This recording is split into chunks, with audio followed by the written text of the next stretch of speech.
जीवन में हर रिश्ता एक ना एक बार धोखा देता है, हर रिश्ता। और धोखा मतलब जरूरी नहीं हर बार कि वो आपको गलत रूप से ही धोखा दे।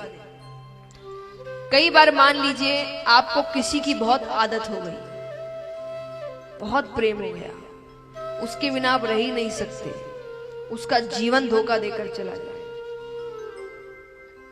बुलावा आ गया उसका, अब क्या करोगे? धोखा तो मिल गया। तो भगवान कहते हैं कि जीवन में हर रिश्ता एक ना एक बार आपको धोखा, हर रिश्ता देगा। एक भी रिश्ता ऐसा नहीं है जो आपको धोखा नहीं देने वाला, एक ना एक बार तो देगा। एक ही रिश्ता है जो कभी धोखा नहीं देता, वो भगवान है। वो कभी धोखा नहीं देते आपको। आपका कोई काम नहीं भी करेंगे तो वो आपके अच्छे के लिए है। भगवान कहा जाता है ना कि कई बार हमें पता नहीं होता कि भगवान हमें पूरा समुद्र देना चाह रहे हैं और हम उनके सामने चम्मच लेकर खड़े हैं और हम कहते मेरी चम्मच ही नहीं भरी। कैसा भगवान है? भगवान कहते मैं क्या देने जा रहा हूं और तू क्या मांग रहा है? तो इसीलिए भगवान पर भरोसा रखिए और अपनी मेहनत करिए। कर्म करना जरूरी है, हमेशा याद रखिएगा। भक्ति का अर्थ ये नहीं होता कि आप कर्म करना छोड़ दें। भक्ति का अर्थ ये भी नहीं है कि भगवान आपके जीवन में दुख नहीं देंगे। भगवान ने कोई अग्रीमेंट साइन नहीं किया ऐसा कि मेरी पूजा पाठ करो तो दुख नहीं आएंगे। कई लोग पूछते हैं कि कितने लोग हमारे देखिए जान पहचान में बड़ी भक्ति करते फिर भी दुखी है। तो भक्ति से दुख का क्या लेना देना? भक्ति आपको उस दुख से सामना कैसे करे उसकी शक्ति देता है। दुख सुख तो कर्म के अनुसार मिलते हैं, जैसे कर्म करोगे वैसे फल मिलता है। तो भक्ति का अर्थ ये नहीं कि कर्म करना। एक बार एक 30 साल का युवक भगवान के मंदिर जाता है, जाकर कहता है हे भगवान मेरी लॉटरी लगवा दो। क्या कर दो? कौन कौन चाहते हैं यहां पर उनकी लॉटरी लग जाए? हाथ उठाना। आइए, कुछ लोगों ने उठाया हाथ और जिन्होंने नहीं उठाया उनके लिए एक बात कह दूं। सच में अगर कथा के बाद जिन्होंने हाथ उठाया उनकी लॉटरी लग गई ना, तब आप सोच रहे होंगे हमने भी हाथ उठा लिए होते उस दिन तो अच्छा होता। तो फिर से प्रश्न करती हूं, यहां कितने चाहते हैं कि उनकी लॉटरी लग जाए? हाथ उठाना।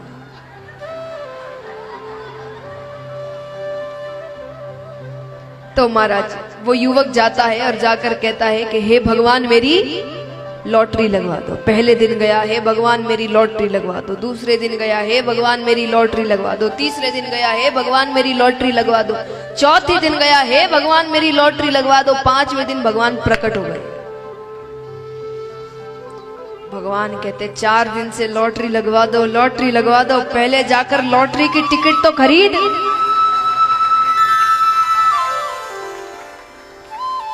अरे भगवान कहते इतना कर्म तो करोगे कि वो भी मैं करूं। लॉटरी भी लगवानी है तो लाइन में तो लगना पड़ेगा, टिकट तो खरीदनी पड़ेगी कि वो भी मैं खरीदूं, कि मैं टिकट खरीदूं, मैं टिकट लगवाऊं, वो घर पे जाकर पहुंचा दूं, लो भैया लग गई लॉटरी। तो भगवान कहते कुछ भी चाहिए उसके लिए थोड़ा तो कर्म तुमको करना ही पड़ेगा, उसके बिना फल कैसे दे दूं मैं तुम्हें? तो भक्ति का अर्थ कभी ये मत समझना कि हम कर्म करना छोड़ दे के सब भगवान करेंगे। सब भगवान कुछ नहीं करते। भगवान कहते मैं कुछ करता नहीं हूं, तुम कर्म करते हो मैं उसका फल देता हूं, बस मैं कुछ करने नहीं जा रहा, करना तुमको ही है। मेरे को ही करना होता महाभारत का युद्ध होता क्या? इतना बड़ा युद्ध होता, कितने लोग मारे गए। भगवान की शक्ति कितनी है पता है आपको? भगवान यहां से यहां देखेंगे ना पूरी दुनिया खत्म हो जाएगी। सच्ची ये लिखी गई है कि भगवान सिर्फ अपने नेत्र यहां से यहां करेंगे कि दुनिया खत्म हो जाएगी। तो भगवान को ही सब करना होता तो वो कहते इतना बड़ा युद्ध होता ही क्यों? पर मुझे नहीं करना है, करना तुमको है। मेरा काम बताना है बस। तो इसीलिए कर्म करना जरूरी है, अच्छे कर्म करिए कि ऊपर जाओ तो भगवान से आंख मिलाने लायक रहे कि हम अच्छे काम करके आए हैं, हमारे कारण बहुतों के जीवन में खुशियां आई हैं, बहुत लोग खुश हुए हैं। तब तो मनुष्य वाले काम किए होंगे हमने, वरना अपना ही पेट भरा, अपने बच्चे पैदा किए, अपना जीवन का तो वो तो पशु भी कर रहे हैं आज। तो क्या अंतर हुआ हम में उनमें? तो महाराज अब यहां पर राजा परीक्षित पूछते हैं सुखदेव जी से कि मुझे ये बताइए कि ये जो बातें कही गई है कि स्वर्ग है, नरक है, तो ये सच में है कि सिर्फ कहने को? सुखदेव जी कहते क्यों कहने को, सच में है। तो बोले वहां क्या होता है? बोले स्वर्ग में आपकी इच्छाएं पूरी होती है। देखिए आपके पाप पुण्य समय अनुसार बंधे होते हैं। जैसे मान लीजिए आपका जीवन 50-60 साल का है, उदाहरण स्वरूप कि मान लीजिए 50-60 साल तक का जीवन है, ऊपर गए तो ऊपर आप जाकर क्या कहेंगे वो कि इतने वर्षों का पुण्य किया, इतने महीने का पाप किया। तो यानी समय अनुसार बंधा होता है, कितने पाप किए नहीं, कितने समय तक किया वो निर्भर करता है। तो उन्होंने कहा कि जितने समय का पुण्य होगा